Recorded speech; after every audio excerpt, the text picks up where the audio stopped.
네, 두 분과 함께합니다. 이재석 전 KBS 기자 모셨고요. 어서 오세요. 네, 안녕하세요. 미디어오늘의 노지민 기자 모셨습니다. 어서 오세요. 안녕하세요. 두 분은 어제 그 기자회견 뭐 처음부터 끝까지 다 보셨습니까? 네. 예.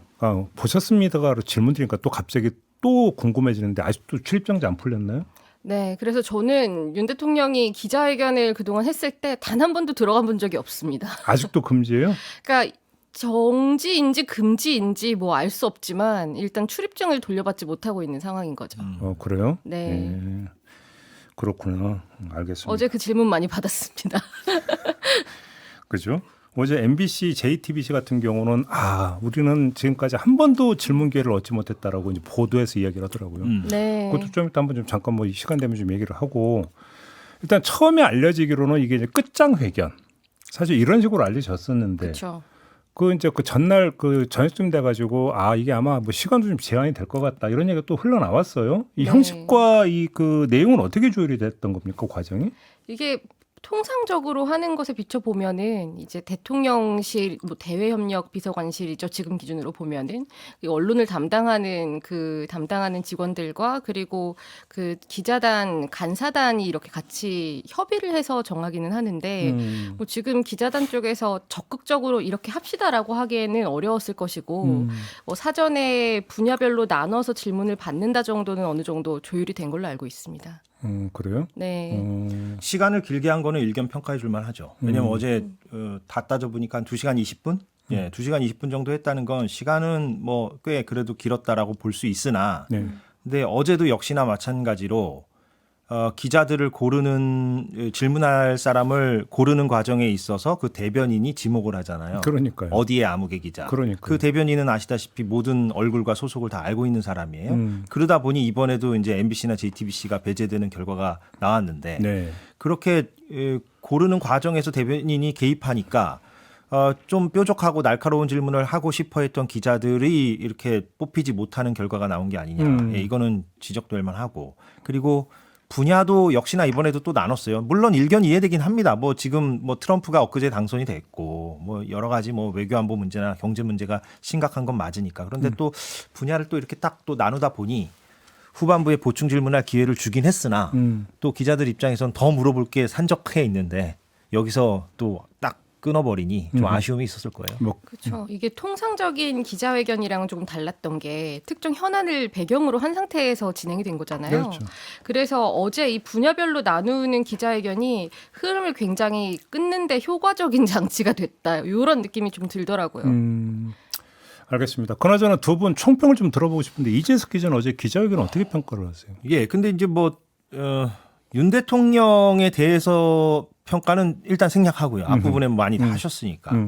이제 언론 비평이니까 기자들이나 언론사 위주로 생각을 해본다면 어제 역시도 지난번 기자회견 때도 저희가 마찬가지로 다뤘었는데 대통령 기자회견 있을 때마다 역시나 뾰족한 질문, 이른바 취재성 질문이 너무 적었다. 그러니까 윤 대통령의 화법이 어떤 스타일인가는 제가 여기서 굳이 얘기하지 않아도 다 알고 있어요. 우리가 이미 2년 반 동안 봐왔고 지난번 기자회견 때도 확인을 했고 그러면 윤 대통령의 화법이 어떤 스타일인가를 이미 기자들도 다 알고 있는 상태에서 예. 어제의 기자회견은 지금 전국에 있어서 변곡점이 될 만큼 매우 중차대한 기자회견이라고 평가받는 그런 기자회견이었는데 그럼 미리 준비해온 질문들이 어떠한 질문이어야 했느냐. 취재성 질문, 뾰족한 질문, 무언가 캐내는 질문, 알아내는 질문 이런 구체적인 질문들이 있어야 되는데 대부분 좀 펑퍼짐하고 일반론적인 질문으로 가지 않았나라는 네. 생각이 저는 이번에도 들었습니다. 그리고 저는 이번이 가장 심각할 수 있다. 왜냐하면 이번 기자회견은 지난번과 달리 지금 윤석열 정부의 어떻게 보면 최대 위기 속에서 맞는 기자회견이고 수많은 스캔들이 터진 상황에서 맞는 기자회견이기 때문에 더욱더 기자들이 더 전략적으로 접근했어야 된다. 네. 근데 그 점이 좀 많이 아쉬웠다고 봅니다. 노지민 기자 평가는 어떻습니까? 그렇죠. 우선 뭐 윤석열 대통령에 대한 평가는 이미 많이 나온 것 같고 이제 기자회견 형식에 대한 평가는 뭐 어제 윤 대통령한테 어떻게 보면 상대적으로 추가적인 질문들을 더 많이 할 수 있는 환경이기도 했거든요. 그 진행되는 방식들을 보면은 뭐 대통령이 그리고 애초에 명확하게 질문을 해달라라고 했고 뭐 팩트를 집어서 말하면 자기가 거기에 대해서 입장을 밝히겠다라고 했는데 물론 그렇다고 해서 명확하게 답변을 하셨을지는 모르겠지만 어쨌든 그러면 정말 사실관계를 물고 파고들 수 있을 만한 디테일한 질문들이 좀 여러 개가 모였으면 더 나을 수도 있었겠다라는 생각은 드는데요. 뭐 그렇다고 해서 의미가 없다, 뭐 안 하느니만 못했다라는 평가에 동의는 하지 않고 그 와중에 윤 대통령이 말한 그런 답변 중에서 실제로 확인된 것들도 있으니까요. 어쨌든 저는 필요한 자리였다고 생각합니다. 알겠습니다. 그러면 좀 특화시켜서 제가 좀 질문 두 개를 좀 드려볼게요. 그러니까 꼬리 질문이라고 흔히 이야기를 하잖아요. 이제 꼬리를 무는 질문, 답변이 나오면 그게 시원찮으면 다시 되물어가면서 계속 파고 들어가는 질문. 저는 인상적으로 두 장면을 봤는데 하나는 소속사를 밝혀야 되나? 아무튼 모 방송 기자가 네. 김건희 여사의 국정농단 의혹과 대외 활동 중단에 대해서 질문을 했어요. 그리고 윤석열 대통령이 답변을 하고 나서 나중에 기자한테 다시 되물어 봅니다. 되물어 보면은 거기서 이건 기회거든요. 그게 아니고요. 제가 질문드린 게 이거고 요거에 대해서 구체적으로 답변을 해 주세요라고. 그러니까 오히려 추가 질문할 수 있는 기회가 갔는데 추가 질문을 안 했어요. 그 장면 혹시 보셨습니까? 봤고요. 아쉽죠. 예, 그러니까 그 기자가 조금 더 순발력과 민첩성이 있었다면 예. 그 대통령이 뭐라 그랬냐면 정확히 땡땡 기자 됐습니까? 이렇게 물어봤거든요. 그러니까 답변이 됐습니까? 이거예요. 그럼 거기서 만약에 민첩함과 어떤 순발력을 발휘했다라면 그런데 한 말씀 제가 더 덧붙인다면 이러면서 질문이 추가적으로 들어갈 수 있었을 겁니다. 그런데 거기 있는 기자들의 어떤 연차나 전반적인 그 딱딱한 경직된 분위기나 이런 걸 봤을 때 그런 민첩함을 발휘하기가 쉽지만은 않았을 것 같긴 해요. 저도 그 개인적으로 좀 이해를 해본다면. 그래서 저는 그 기자 개인의 어떤 순발력이 좀 없었던 부분에 대한 아쉬움과는 별개로 오히려 더 본질적인 것은 아무튼 제가 아까 말씀드린 대로 전반적인 그 기자들의 질문의 어떤 성격, 그것이 더 좀 아쉬웠다. 예. 그러면 두 번째로 그 대통령 사과의 구체성에 대해서 저도 보면서 뭘 사과하는 거지 했는데 부산일보 기자가 도대체 뭘 사과하는 거냐고 물었고 답변하니까 다시 또 경향신문 기자가 또 다시 되물었단 말이에요. 이 장면 어떻게 보셨습니까? 사실 이전에 별로 보지 못했던 장면이지 않습니까? 그러니까 이 점이 그동안 항상 이재석 기자께서도 말씀을 하셨던 한 가지 사안에 대해 답변이 미흡할 때 추가적인 질문들을 통해서 답을 확인하는 것. 그래서 어제 물론 그 질문에서 더 들어가면 좋았겠지만 그래도 연속적으로 이렇게 질문들이 이어지다 보니까 결과적으로 대통령이 명확하게 사과했다고 볼 수 있는 게 없는 거구나라는 게 더 확인이 된 거잖아요. 그러니까요. 그 점에서 의미가 있었다고 보고 요거는 조금 다른 결인데 어제 그 질문을 한 매체가 부산일보였다는 것도 저는 굉장히 의미가 있었다고 보는데요. 보통 이제 지역 언론에서 질문 기회를 받으면 그 지역의 현안에 대해서 이야기를 하거든요. 그런데 어제는 사과에 대한 이야기를 부산일보 기자가 하고 또 영남 지역에 있는 그 신문 기자가 또 TK 정서에 대한 이야기를 했단 말이죠. 영남일보인가 네. 그랬을 거예요. 예. 그래서 어제 그 기자회견에서의 장면은 사실 평소의 기자회견, 대통령 기자회견에서는 보기 어려운 장면이기도 했다는 점에서 이걸 좀 심각하게 받아들여야 될 텐데 과연 그게 가닿았을까는 좀 의문입니다. 부산일보 기자의 질문과 연이은 그 경향신문 박순봉 기자의 질문이 어제 질문 가운데서는 가장 그래도 돋보였고 하이라이트였죠. 좋은 부분이었는데 근데 질문을 아무리 그렇게 해도 물론 대통령 특유의 그 화법이 또 발동이 되어서 이제 답은 이렇게 막 장황하게 좀 이렇게 본질과 비껴나는 방식으로 이렇게 되긴 했습니다만 그래도 질문이 그렇게 나온 거는 매우 유의미했죠. 그러니까요. 이제 보기 힘든 장면이죠. 이전에 별로 보지 못했던. 그렇죠. 이제 그렇게 그건 좀 평가를 해야 될 것 같고. 근데 저는 어제 그 기자회견이 열리게 됐던 가장 결정적인 계기이기도 했고 사실은 가장 그 심각한 문제였던 게 윤석열 대통령의 육성이잖아요. 네. 공천 개입 발언. 그런데 지금 윤석열 대통령은 그러니까 공개된 육성에 대해서 두 가지 이야기를 했어요. 나는 공천 개입한 적 없다. 그다음에 의견 제시를 할 수 있는 거 아니야? 이렇게 이야기를 했습니다. 그러면 이거는 당연히 어제 그 자리에서 다시 되묻고 했어야 되는 거죠. 육성이 있으니까. 아니 근데 어떻게 이렇게까지 그 명태균 씨한테 얘기했는데 그렇게 지금 주장할 수 있습니까라고 되물어야 되는 거지 않습니까? 이게 되물어지지 않은 것들을 저는 조금 전에 부산일보 경향신문 기자가 그 전에 그 다른 기자가 했던 사과 질문을 받아서 갔던 것처럼 다른 기자가 그러니까 그 했다면 나중에 질문 기회를 얻은 다른 기자라도 이걸 좀 했었어야 되는 거 아니냐. 가장 핵심인데 이거를 그냥 흘려보낸 거 아니냐라면 그런 생각이 좀 많이 들더라고요. 그렇죠. 문제 의식이나 공감대가 이제 기자들 사이에서 좀 있으면 예.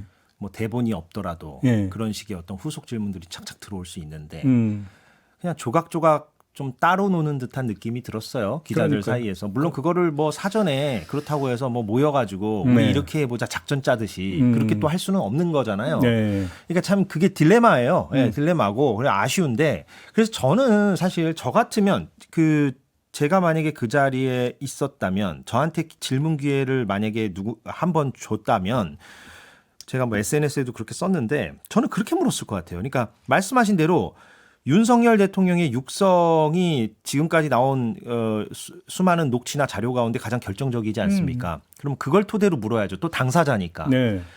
그러면 저 같으면 그 육성 속에 등장하는 윤석열 대통령의 발언을 한 번 더 읽어주고 윤석열 대통령을 환기시킨다는 차원에서 그렇죠, 그렇죠. 그리고 나서 그 김영선을 챙겨주라고 했다라는 그 공천을 주라고 지시했다라는 그 부분 누구한테 지시했느냐 이렇게 딱 물어봤을 것 같아요. 누구에게 그 김영선 공천을 지시했는가 그리고 그 지시는 명태균 때문인가 네. 이 두 개를 물어봤을 겁니다. 물론 그렇게 물어봐도 아마도 대통령은 또 이렇게 다른 식으로 답변을 아마 길게 했을 거예요. 그러나 대통령이 최종적으로 답변을 비켜가든 비켜가지 않든 간에 질문이라도 그렇게 취재성 좀 더 심하게 얘기하면 취조성 질문을 좀 해야 됩니다. 그러니까 그러니까요. 우리가 뭐 형사 사건을 뭐 조사하는 사람은 아니지만 네. 기자들이 질문하는 수많은 질문 가운데 성격이 견해를 듣는 질문도 있고요. 반론을 듣는 질문도 있고요. 여러 가지 성격의 질문이 있는데 네, 그 맞아요. 가운데 가장 공격적인 질문은 취조성 질문이거든요. 그런데 어제는 취조성 질문이 반드시 많이 나와야 하는 기자회견이었습니다. 맞아요. 그런데 그런 취조성 질문이 어제도 적었다. 네. 예, 그게 아쉽죠.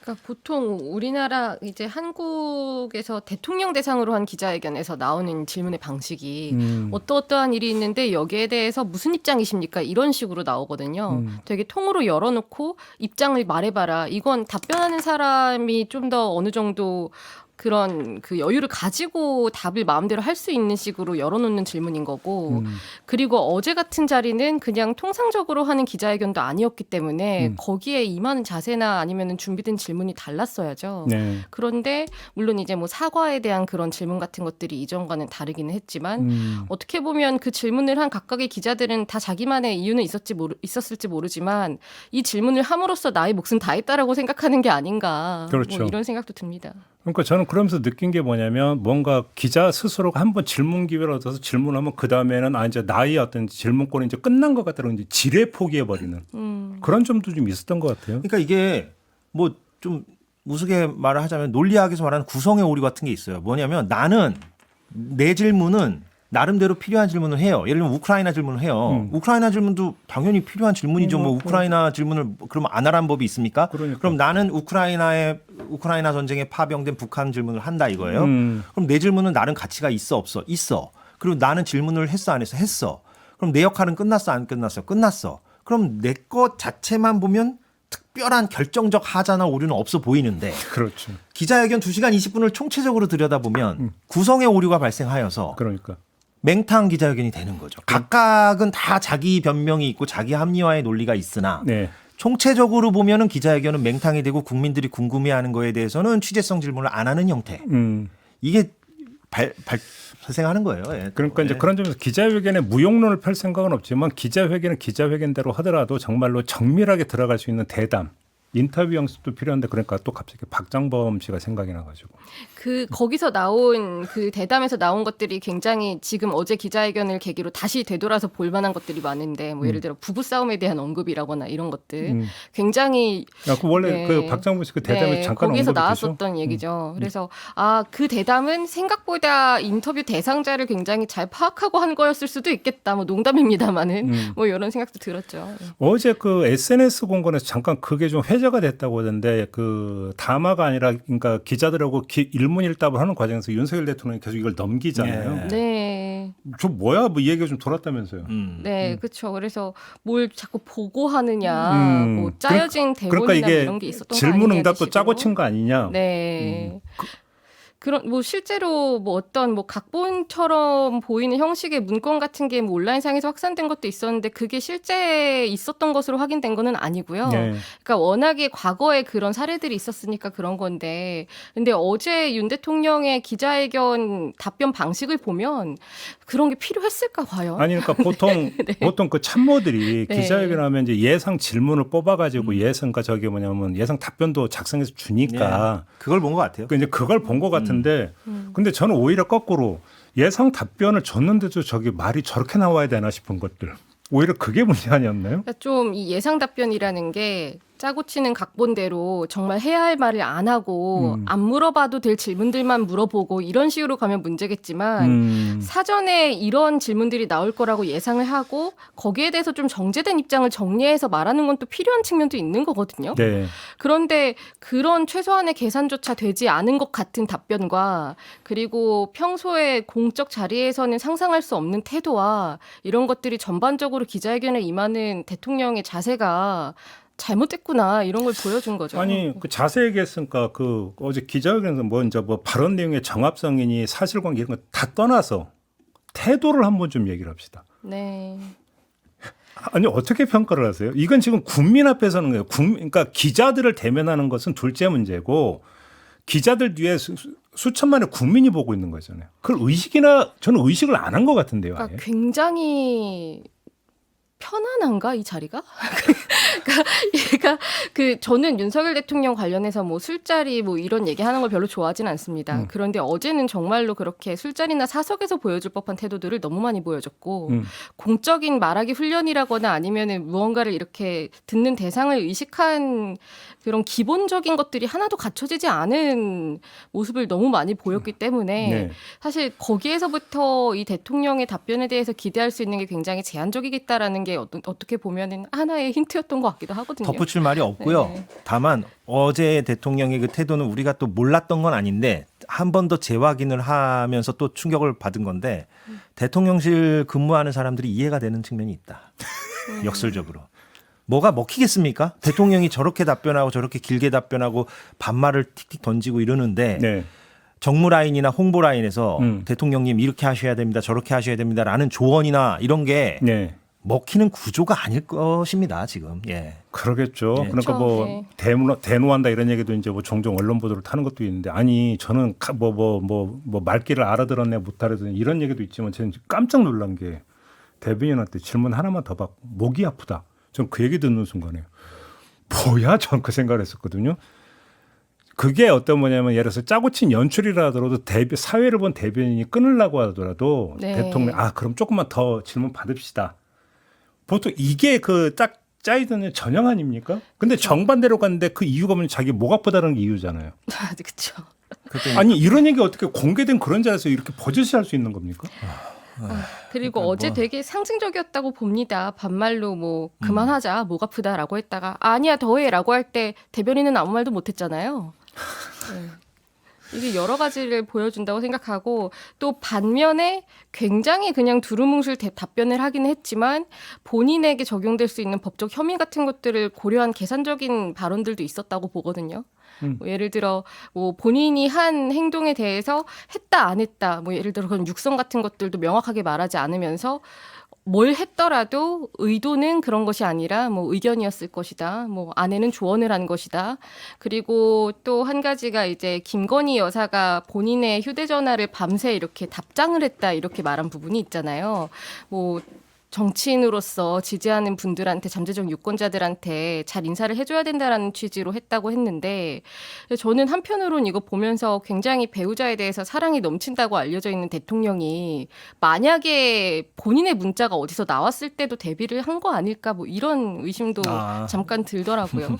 오히려 그렇게 그러니까 밑자락 물론 깐 이거는 의도적 발언이라고 저만의 봤어요. 뭐 소위 말하는 뇌피셜입니다마는 그러니까 여러 가지 답변들을 모아놓고 봤을 때 굉장히 많은 여지를 열어놓고 자기의 의도성은 없었다라는 걸 반복적으로 강조했죠. 임기 마치는 날을 딱 명료하게 얘기한 거는 그 좀 의도가 있어 보였고요. 그러니까 지금 야권에서 얘기하고 네. 있는 뭐 탄핵이든 네네네. 뭐 임기 단축 개헌이든 이런 거에 대해서 아예 그냥 나는 조금도 생각할 여지가 없다라는 거를 확실하게 선을 긋는 듯한 느낌이었고 네네. 어제 저는 그 대통령이 자기가 사과하는 이유에 대해서 구체적으로 언급하지 않고 그 수많은 얘기들을 쏟아낸 거를 종합해서 이해를 우리가 선의를 갖고 해보면 아마도 정제가 되지 않고 프로토콜을 지키지 않은 데 대해 국민들께 심려를 끼쳐드려서 그래서 사과한다라는 것 같아요. 근데 그토록 프로토콜이라는 단어를 여러 번 썼음에도 본인이 기자회견장에서 반말을 막 하고 그러니까 본인이 프로토콜 얘기를 하면서 프로토콜을 안 지켜요. 그러니까 아예 거기에 대한 인식이 없는 겁니다. 그러니까요. 본인이 반성하고 사과한다는 것에 대해서조차도 진정성 있는 어떤 반성이나 되돌아봄이 있는 것이냐. 그것도 아니라는 거죠. 그것도 미흡하지만. 네. 그러니까 조금 전에 노지민 기자의 그 의도된 발언이라고 하는 부분을 저도 받아서 뇌피셜을 하면 아까 제가 얘기했던 공개된 육성마저 부정하는 어떤 그 발언, 그것도 의도된 발언으로 이해할 수 있어요. 그렇게 따지면. 왜 그러냐면 오늘 명태균 씨가 검찰에 출석을 합니다. 네. 그러면 그 공개된 육성에서의 가장 핵심적인 그 주인공은 누구냐면 명태균 씨예요. 그래서 이게 도대체 어떤 맥락에서 대화가 이루어졌고 대화 전 후 과정에서 또 무슨 일이 있었고 하는 것들이 명태균 씨 진술에서 어떻게 나오느냐가 대단히 중요한, 대단히 중대한 문제인데 그것에 대해서 전면 부정을 한 거잖아요. 윤석열 대통령은. 그게 국민 앞에서 한 이야기지만 사실은 그 발언의 타겟은 명태균 씨일 수도 있다. 예, 그렇게 해석할 수 있고 명태균뿐만 아니라 검찰에 주는 가이드라인이라는 바로 그것일 수도 있죠. 적극적으로 해석할 수도 있고요. 그렇죠. 그러니까 그래서 사실 사과가 같이 겸한 그런 대국민 담화나 기자회견 같은 경우는 말씀하신 것처럼 사과를 할 게 명확할 때 정말 결심이 섰을 때 하는 거잖아요. 네. 근데 어제 기자회견을 보면 그게 본인조차 정리되지 않았고 자신도 구체적으로 뭘 사과하는지 말하기가 어렵다라고 했는데도 지금 시점에 이렇게 원래 예정돼 있다고 했던 이런 기자회견을 당겨서 했다면 그 이유가 뭐였을까 궁금해지는데 방금 말씀하신 그런 검찰 수사 상황 같은 것들도 뭐 한 가지로 생각을 해볼 수 있죠. 그러니까 뭐 아까 인터뷰에서도 그 질문을 드렸으면 특검에 대해서 그렇게 강하게 얘기한 것도 민주당 들으라고 하는 얘기가 아니라 국민의힘 의원들 들으라는 얘기일 수도 있는 거죠. 예, 그것도. 예. 이렇게 놓고 본다면 되게 거친 언사가 쭉 이어졌지만 그 거친 언사 속에는 상당히 전략적이고 복선을 깐 발언도 많이 배치돼 있었다라고도 네. 한번 분석해 볼 수가 있는 것이죠. 네. 아무튼 종합 정리를 좀 해야 될 것 같은데 윤석열 대통령의 소통법 뭘 한마디로 평한다면 어떻게 평합니까? 거칠다, 아나무인이다, 뭐 이런 겁니까? 어떻게 정리를 하시겠어요? 근데 저는 그 부분이 이제는 토론거리가 아닌 것 같아요. 이미 오래전부터 제가 뭐 그 사회자 질문을 뭐 막 이렇게 무효화시키려는 건 아닌데 이미 국민들도 다 알고 계시고 대통령의 캐릭터, 화법, 소통 방식. 그러니까 그거는 이제 논의의 가치가 좀 없다. 그래서 저는 차라리 다시 강조하고 싶은 건 우리가 언론 비평이니까 어제 그러니까 그 우리가 아까 얘기했던 부산일보와 경향신문의 두 기자가 그나마 유의미한 질문을 꺼냈던 이유가 네. 한번 생각을 해보자고요. 부산일보 기자의 질문과 경향신문 기자의 질문이 사전에 기자회견을 시작하기 전부터 세팅된 질문이었을까? 그건 아니죠. 그거 아니잖아요. 아니죠, 그건. 그러니까 쭉 들어보고 대통령의 태도나 발언을 들어보고 본인이 즉석에서 만들어낸 질문이거나 혹은 SNS를 통해서 자기 팀과 상의를 해서 카카오톡 같은 걸로 상의를 해가지고 이렇게 질문 던져보면 어때? 뭐 이렇게 뭔가 소통 과정 속에서 나온 거지 않습니까? 아까 앵커가 얘기했듯이 반론성 질문을 하려면 듣고 거기에 대해서 이렇게 질문을 들어가야 돼요. 그러면 자기가 시사 프로그램 진행자라는 마인드를 갖추고 질문을 할 줄 알아야 됩니다. 그런데 어제 대부분의 기자들은 미리 준비해 오고 미리 세팅해 온 그 질문을 하나 던지는 것으로 자기의 역할과 책임이 다 끝났다.